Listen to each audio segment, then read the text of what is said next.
اب چلتے ہیں اپنے اگلے برج کی طرف، جو کہ برج قوس، اور آپ کو بیان کریں گے کہ ان کا 1 سے 10 نومبر کا یہ عشرہ علم نجوم کی روشنی میں کیا کچھ بیان کر رہا ہے۔ وہ لوگ جو 23 نومبر سے 21 دسمبر کے عشرے کے دوران پیدا ہوئے ہیں وہ برج قوس کے تحت آتے ہیں۔ اس کے علاوہ وہ افراد جن کو اپنی تاریخ پیدائش معلوم نہ ہو مگر ان کا نام فے سے شروع ہوتا ہے تو وہ بھی برج قوس کے تحت آتے ہیں۔ برج قوس والوں کو چاہیے کہ اس عشرے کے دوران زمرد، جس کو ایمرلڈ بھی کہتے ہیں، اسٹون کا استعمال کریں، ان کے لیے فائدہ مند ثابت ہوگا۔ وہ لوگ جو بیرون ملک سفر کرنا چاہتے ہیں ان کو چاہیے کہ اس عشرے کی 5 سے 10 تاریخ کے دوران ان دنوں میں ضرور کوشش کریں، یہ وقت آپ کا سفر کے لیے جانے کو ظاہر کر رہا ہے۔ اس کے علاوہ اس عشرے کے دوران آپ کے مذہبی معاملات کی طرف بھی توجہ بڑھتی ہوئی نظر آتی ہے۔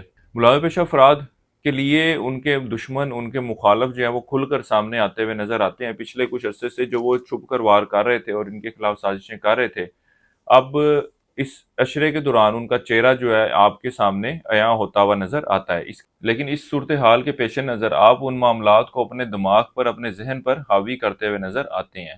اس عشرے کے دوران مالی معاملات کے حوالے سے آپ کو فیملی کی طرف سے کچھ سپورٹ ملتی ہوئی نظر آتی ہے۔ اس کے علاوہ وہ افراد جو سٹاک مارکیٹ میں ٹریڈنگ کرتے ہیں ان کے لیے بھی ایک اچھا وقت ہے، وہ ان معاملات سے مالی فائدہ حاصل کرنے میں کامیاب ہوتے ہوئے نظر آ رہے ہیں۔ اس عشرے کے دوران آپ کی توجہ اپنے اولاد کے معاملات کی طرف خاصی مرکوز رہے گی۔ اس کے علاوہ ان دنوں میں آپ نے والدین کے ساتھ وقت گزارنا اور ان سے بہتر تعلقات بھی استوار کرتے ہوئے نظر آتے ہیں۔ پچھلے کچھ عرصے میں جو معاملات کے حوالے سے آپسی ناچاکی پیدا ہوئی تھی وہ ان دنوں میں دور ہوتی ہوئی نظر آ رہی ہے۔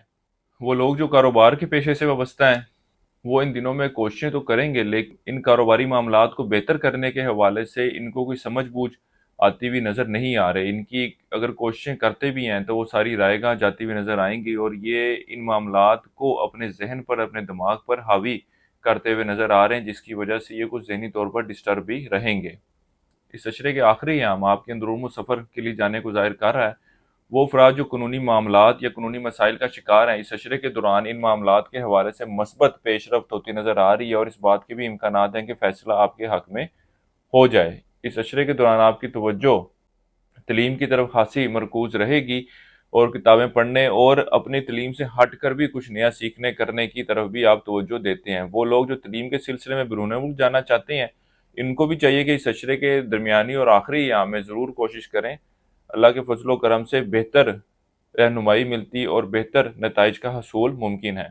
ازدواجی معاملات کے حوالے سے اس عشرے کا وقت اتنا کوئی خوشگوار نہیں ہے، کیونکہ ان معاملات میں بہتری کے حوالے سے یا ان معاملات کو قائم رکھنے کے حوالے سے نہ تو آپ کوششیں کرتے ہوئے نظر آتے ہیں اور نہ ہی آپ کا شریک حیات۔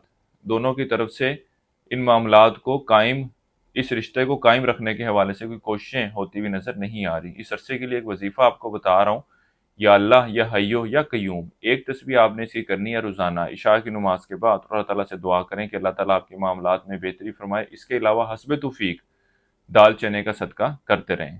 اس عرصے کی 7 تاریخ آپ کی 9 نومبر کی ہے۔ اس عرصے کی نحس تاریخ آپ کی 1 اور 2 نومبر کی ہے۔ برج قوس والوں کے لیے اب تک اتنا ہی۔ اللہ حافظ۔